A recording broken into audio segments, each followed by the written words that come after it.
부산 광복동 시장의 새벽 4시입니다. 아직 어둠이 짙게 깔린 골목길, 미경 손칼국수 간판에 불이 들어옵니다. 정미경, 63세 여인이 묵묵히 반죽을 치기 시작하지요. 손가락 마디마디에 밀가루가 끼어들지만 아랑곳하지 않습니다. 오늘은 외동딸 정다혜의 결혼식 날입니다. 엄마, 오늘만큼은 가게 문 닫아야지. 다혜가 미경의 앞치마를 벗겨내며 웃습니다. 27의 딸은 부산 케이블 방송국 조연출로 밤낮 없이 일하면서도 매주 한 번은 어김없이 가게를 찾아왔지요. 좁은 주방에서 칼국수를 말아내는 엄마 곁에서 양파를 썰고 육수를 끓이고 손님들에게 반찬을 날라다 주던 딸입니다. 알았다. 알았어. 오늘은 내 날이니까. 미경이 밀가루 묻은 손을 앞치마에 닦으며 미소 짓습니다. 남편이 조선소 사고로 세상을 떠난 지 15년. 그동안 홀로 딸을 키우며 새벽부터 밤까지 칼국수를 삶아온 세월이었습니다. 손목이 시큰거리지 않은 날이 없었고 명절에도 쉬지 못했지요. 그래도 딸이 있어 견딜 수 있었습니다. 예비사위 윤재훈이 가게로 들어섭니다. 33세 그는 대기업 금융사 부산지점에서 VIP 고객을 담당하는 자산관리사입니다. 말끔한 정장 차림에 온화한 미소, 누가 봐도 믿음직한 사윗감이지요. 어머님, 제가 운전해 드릴게요. 오늘은 어머님이 주인공이셔야죠. 재훈이 미경의 어깨를 가볍게 주무릅니다. 그 손길이 참 따뜻합니다. 결혼식은 해운대의 작은 예식장에서 조촐하게 치러집니다. 하객은 100여 명 남짓, 대부분 시장 상인들과 방송국 동료들이지요. 미경은 연보라색 한복을 곱게 차려입고 딸의 손을 잡아줍니다. 엄마, 나 잘 살게. 걱정하지 마. 다혜가 속삭입니다. 웨딩드레스를 입은 딸의 얼굴이 유난히 빛나 보입니다. 피로연이 끝난 저녁, 다혜가 작은 상자를 꺼냅니다. 엄마, 이거 봐. 신혼여행 브이로그 찍으려고 샀어. 방수 액션캠과 손바닥만 한 디지털 녹음기입니다. 방송국에서 일하는 딸답게 기록에 진심인 물건들이지요. 제주도 풍경 다 담아올 거야. 엄마 가게 홍보 영상도 만들어 줄게. 다혜가 녹음기를 엄마 손에 쥐어줍니다. 이건 엄마가 써. 예약 전화 같은 거 녹음해두면 좋잖아. 미경은 고개를 저으며 웃습니다만 딸은 끝까지 고집을 부립니다. 신혼여행 첫날 밤 제주에서 전화가 옵니다. 엄마, 여기 바다 색깔이 진짜 미쳤어. 하늘이랑 구분이 안 가. 수화기 너머로 파도 소리가 들립니다. 행복에 겨운 딸의 목소리가 귓가에 맴돕니다.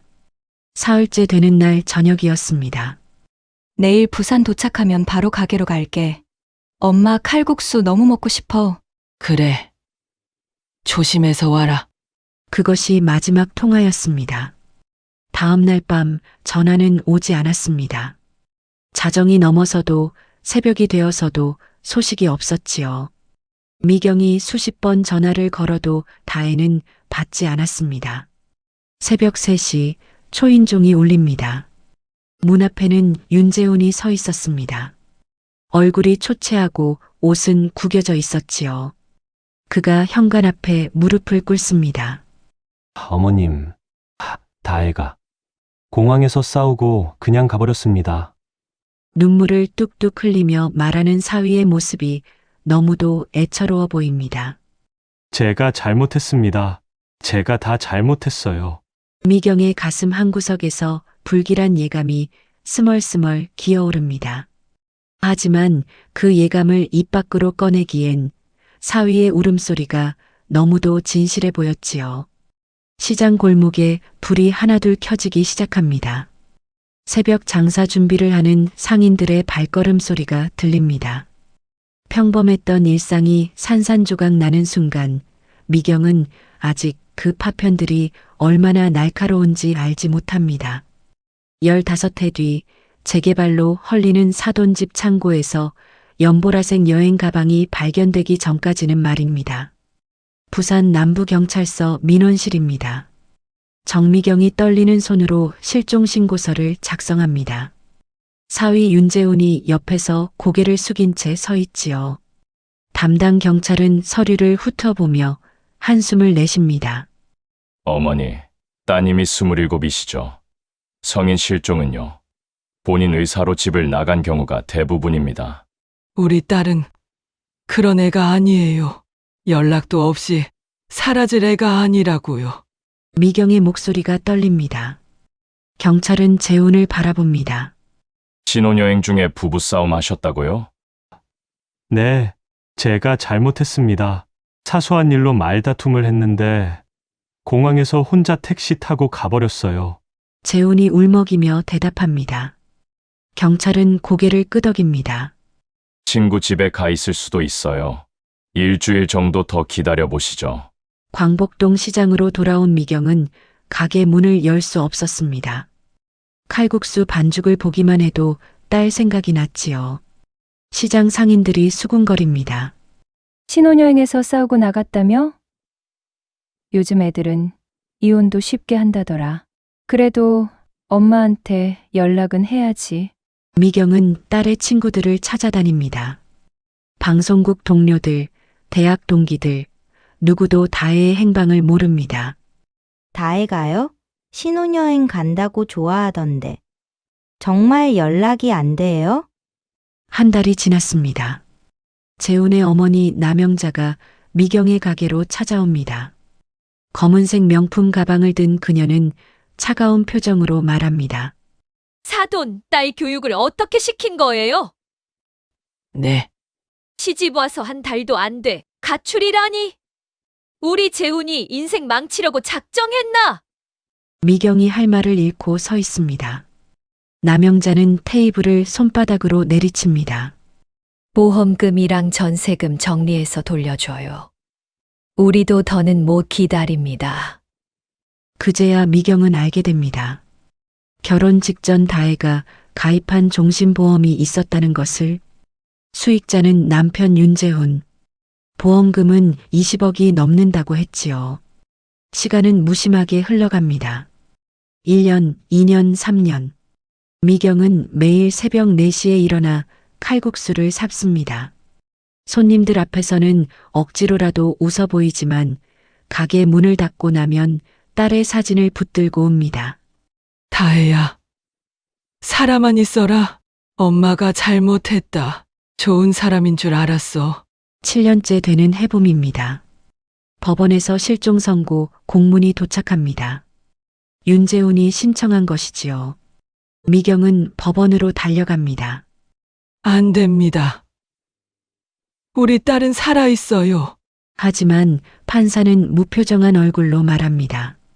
7년간 생사가 확인되지 않았고 신청인이 정당한 절차를 거쳤습니다.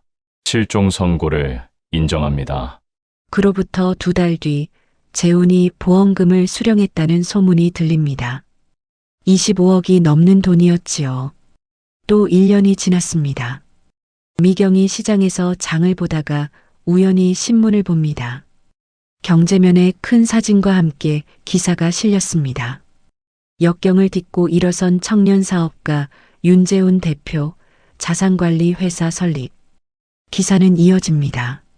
첫 부인과의 아픈 이별을 딛고 재혼에 성공한 윤 대표는 미경의 손에서 신문이 떨어집니다. 재혼? 그것도 재벌가 막내딸과 했다는 내용이었지요. 그날 밤 미경은 처음으로 딸이 죽었을지도 모른다는 생각을 합니다. 다혜야, 너 정말 어디 있니? 살아있기는 한 거니? 오상진 변호사를 찾아간 것은 그 다음 날이었습니다. 시장 상인들 무료 상담을 해주던 그는 미경의 이야기를 끝까지 들어줍니다. 어머님, 지금으로선 할 수 있는 게 없습니다. 증거가 없어요. 그 사람이 우리 딸을 심중만으로는 어렵습니다. 하지만 포기하지 마세요. 진실은 언젠가 드러나게 되어 있습니다. 미경은 가게로 돌아와 딸의 방을 정리합니다. 화장대 위에 놓인 일기장, 책상 서랍 속 사진들, 옷장에 걸린 카디건. 모든 것이 2010년 4월에 멈춰 있습니다. 그때 전화가 울립니다. 낯선 번호입니다. 정미경 씨죠. 저는 재훈이 어머니 남영자입니다. 네, 우리 집이 재개발 구역으로 지정됐어요. 다음 달에 이사 가는데 혹시 딸 물건 있으면 가져가세요. 전화가 끊기고 미경은 무릎을 꿇습니다. 15년 만에 사돈 집에 가는 길. 미경의 가슴 한구석에서 이상한 예감이 스멀스멀 기어오릅니다. 어쩌면 그곳에 딸의 흔적이 남아있을지도 모른다는 간절하면서도 두려운 기대감이었지요. 부산 동래구의 오래된 주택가입니다. 재개발 표시가 붙은 담벼락들, 이미 비어버린 집들이 을씨년스럽게 늘어서 있지요. 정미경이 무거운 발걸음으로 사돈집 대문 앞에 섭니다. 15년 만입니다. 남영자가 대문을 열어줍니다. 예전보다 훨씬 화려한 옷차림이지요. 왔어요? 창고에 있는 거 알아서 가져가요.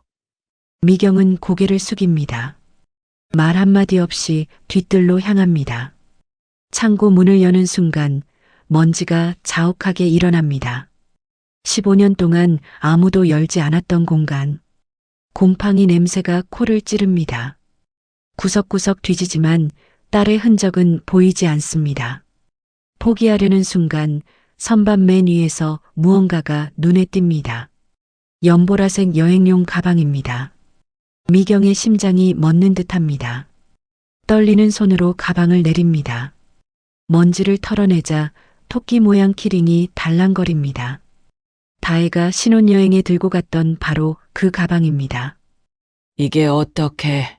지퍼를 열자 옷가지들이 그대로 들어 있습니다.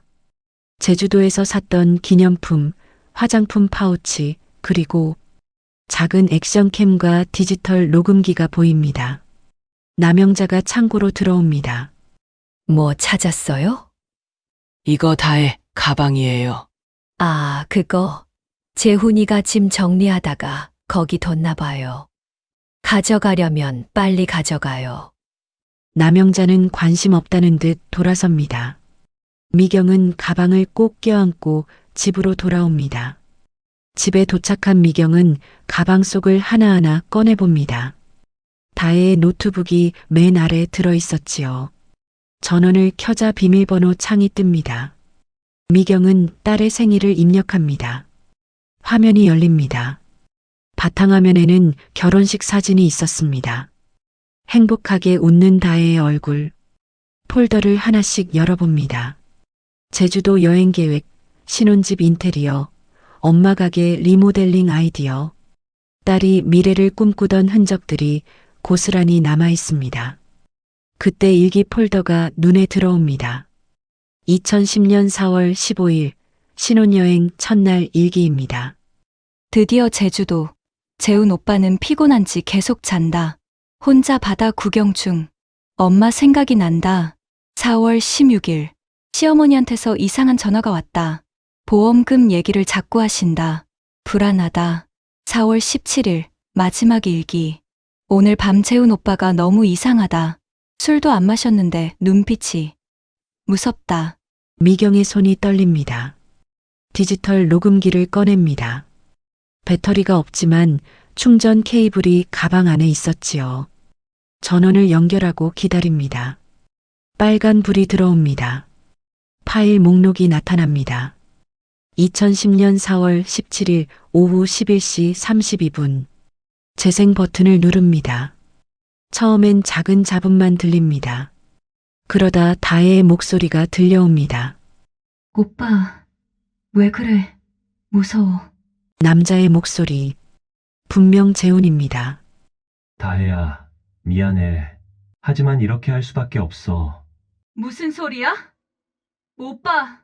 격한 소리들이 이어집니다. 무언가 부딪히는 소리, 다혜의 비명. 미경은 녹음기를 떨어뜨립니다. 온몸이 떨립니다. 다시 용기를 내어 녹음기를 집어듭니다. 파일이 더 있습니다. 2010년 4월 17일 오후 8시 15분. 남영자의 목소리입니다. 재훈아, 다 준비됐지. 보험금 25억이야. 이거면 우리 빚 다 갚고도 남아. 네. 엄마, 성인 실종으로 처리하면 7년 뒤에 받을 수 있어. 그때까지만 참자. 미경은 벌떡 일어납니다. 가방을 들고 오상진 변호사 사무실로 뛰어갑니다. 오상진 변호사가 녹음 파일을 끝까지 듣습니다. 얼굴이 창백해집니다. 이건 명백한 증거입니다. 우리 다혜, 그 사람들이 어머님, 침착하세요. 지금부터가 중요합니다. 변호사는 즉시 경찰에 연락합니다. 하지만 담당 형사의 대답은 예상 밖이었습니다. 15년 전 사건이라 공소시효가 애매합니다. 살인인지 실종인지도 확실하지 않고요. 미경이 무릎을 꿇습니다. 그럼 저희 딸은요? 그냥 이대로 묻히는 건가요? 오상진 변호사가 미경의 어깨를 잡습니다. 아닙니다. 방법이 있을 거예요. 제가 끝까지 함께 하겠습니다. 그날 밤 미경은 딸의 녹음 파일을 다시 듣습니다. 마지막 부분에 작게 들리는 다혜의 목소리. 엄마 사랑해. 미경은 녹음기를 가슴에 품고 옵니다. 그러다 문득 결심합니다. 법이 안 된다면 다른 방법을 찾아야 한다고, 세상에 알려야 한다고. 창밖으로 부산 야경이 반짝입니다. 어딘가에서 재훈이 호화롭게 살고 있을 것입니다. 미경은 주먹을 꽉 쥡니다. 다혜야, 엄마가 꼭 진실을 밝힐게 약속한다. 내일 아침 미경은 방송국을 찾아갈 것입니다. 그곳에는 다혜의 동료였던 이소라 PD가 있습니다. 진실을 세상에 알릴 마지막 희망이 거기 있다고 믿으면서 부산 방송국 앞입니다. 정미경이 녹음기를 품에 안고 로비에 서 있습니다. 접수대 직원이 묻지요. 어떻게 오셨어요? 이소라, PD님을 만나고 싶은데요. 약속 따로 잡으셨어요? 아니요. 하지만 꼭 만나야 합니다. 1시간을 기다린 끝에 이소라가 내려옵니다. 36의 그녀는 다혜와 함께 일했던 후배였지요. 어머님, 정말 오랜만이에요. 카페로 자리를 옮깁니다. 미경이 녹음기를 꺼내놓습니다. 소라야, 이걸 들어봐 줄래? 이소라의 표정이 점점 굳어집니다. 녹음이 끝나자 그녀의 눈에 눈물이 고입니다. 언니가, 다혜 언니가. 도와줘. 내가 아니면 할 수 있는 사람이 없어. 이소라가 고개를 들어 미경을 바라봅니다. 어머님, 시사 프로그램에서 다뤄보겠습니다. 하지만 법적 검토가 필요해요. 다음 날 오상진 변호사 사무실에 세 사람이 모입니다. 변호사가 서류를 펼쳐놓고 설명합니다. 살인죄 공소시효는 25년입니다. 아직 10년 남았어요. 문제는 시신이 없다는 거죠. 그럼 어떻게 해야 하나요? 정황 증거를 더 모아야 합니다. 보험금 서류, 통화 기록, 목격자. 이소라가 노트북을 엽니다. 제가 당시 자료를 찾아봤어요. 2010년 4월 18일 제주공항 CCTV가 있을 겁니다. 경찰에 협조를 요청하지만 쉽지 않습니다. 15년 전 자료는 대부분 삭제됐다는 답변만 돌아옵니다. 그러던 중 뜻밖의 연락이 옵니다. 정미경 씨죠? 전 제주도에서 택시 운전하는 김수철입니다. 미경의 가슴이 뛰기 시작합니다. 2010년 4월에 신혼부부를 태운 적이 있어요. 여자분이 계속 울고 있어서 기억나요. 김수철 씨와의 만남이 이뤄집니다. 제주도에서 부산까지 올라온 그는 낡은 수첩을 꺼냅니다. 제가 매일 일지를 써요. 여기 보세요. 4월 17일 밤 11시 중문관광단지에서 제주 시내로 남자 혼자였어요. 혼자요? 네, 분명히 혼자였습니다. 옷에 뭐가 묻어 있었는데 붉은 얼룩 같았어요. 증거가 하나씩 모이기 시작합니다. 이소라가 보험회사에서 자료를 입수합니다. 놀라운 사실이 드러납니다. 어머님, 보험이 하나가 아니에요. 회사 단체 보험, 개인 종신 보험, 여행자 보험, 총 25억이 넘습니다. 그 많은 돈을 오상진 변호사가 추가 자료를 가져옵니다. 윤재훈 씨 부모님 회사가 2010년 초에 부도났더군요. 채무가 20억이었고요. 퍼즐 조각이 맞춰지기 시작합니다. 미경이 다혜의 노트북을 다시 열어봅니다. 메일함에서 발견하지 못했던 임시저장 메일이 있었습니다. 엄마에게 만약 내게 무슨 일이 생기면 작성 시간은 2010년 4월 17일 오후 7시. 신혼여행 마지막 날이었지요. 엄마, 시어머니가 이상한 말을 자꾸 해요. 보험금이 아깝지 않냐고. 재훈 오빠 표정도 이상하고 무서워요. 미경은 울음을 참으며 읽어내립니다. 이소라가 방송국 법무팀과 논의를 마치고 돌아옵니다. 어머님, 방송 가능합니다. 다음 주에 녹화해요. 그러나 오상진 변호사가 신중하게 말합니다. 방송보다 먼저 할 일이 있습니다. 검찰에 고발장을 접수해야 해요. 세 사람은 함께 부산지검으로 향합니다. 담당 검사가 자료를 검토합니다. 1시간이 넘도록 아무 말이 없습니다. 마침내 검사가 고개를 듭니다. 수사하겠습니다. 녹음 파일이 결정적이네요. 미경의 다리에 힘이 풀립니다. 이소라가 부축합니다. 어머님, 이제 시작이에요. 방송국으로 돌아가는 길 미경이 하늘을 올려다봅니다. 다혜야. 엄마가 드디어 한 발짝 나아갔어. 이소라가 미경의 손을 잡습니다. 언니가 하늘에서 기뻐할 거예요. 오상진 변호사가 덧붙입니다. 윤재훈 씨가 다음 달에 큰 행사를 한대요. 재혼 7주년 파티라고. 그때가 기회입니다. 이소라가 눈을 반짝입니다. 취재 명목으로 들어가겠습니다. 성공한 사업가 스토리로요. 미경은 두 사람을 바라봅니다. 혼자가 아니라는 생각에 가슴이 따뜻해집니다. 고마워요.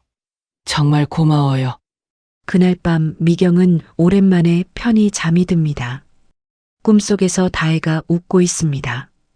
엄마 힘내라고, 조금만 더 기다리라고 속삭이는 것 같습니다.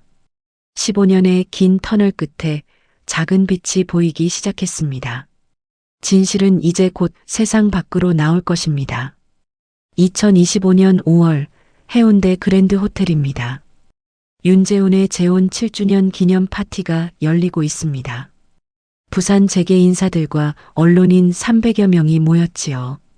역경을 딛고 성공한 청년 사업가의 스토리를 축하하는 자리입니다. 화려한 샹들리에 아래 윤재훈이 단상에 올라섭니다.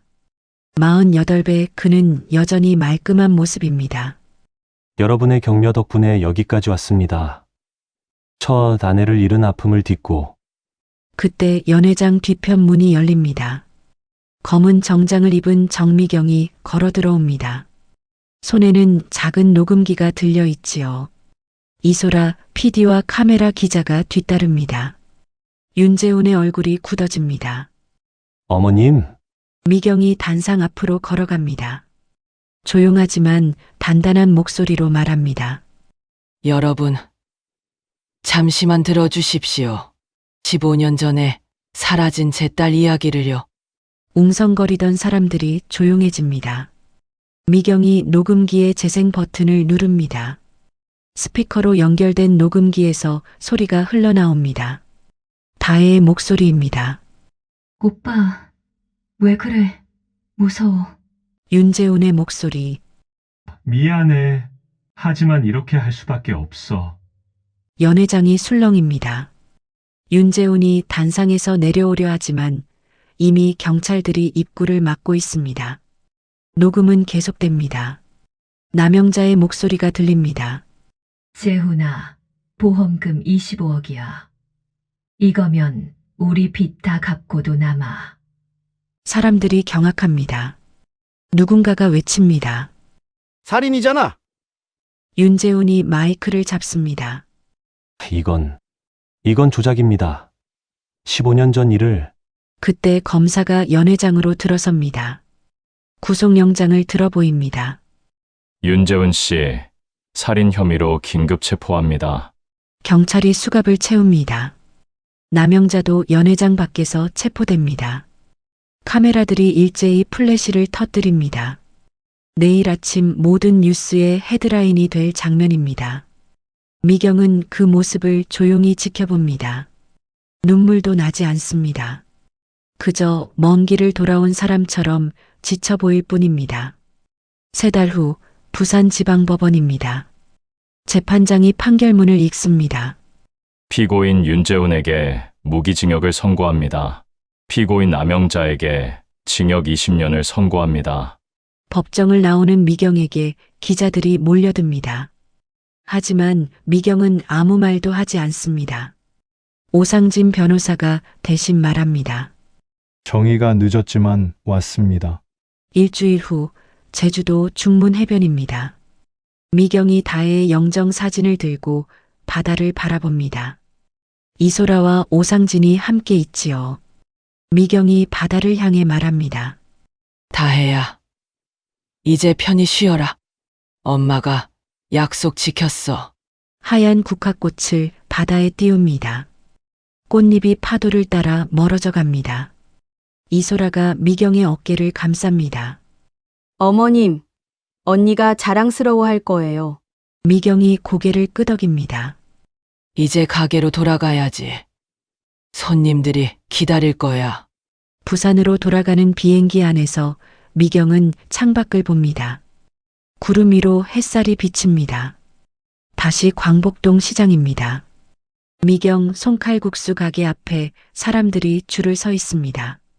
시장 상인들이 미경을 반깁니다. 미경 씨, 수고했어. 이제 마음 편히 장사하자고. 미경이 에이프런을 두르며 답합니다. 그래야지요. 살아있는 사람은 살아야지.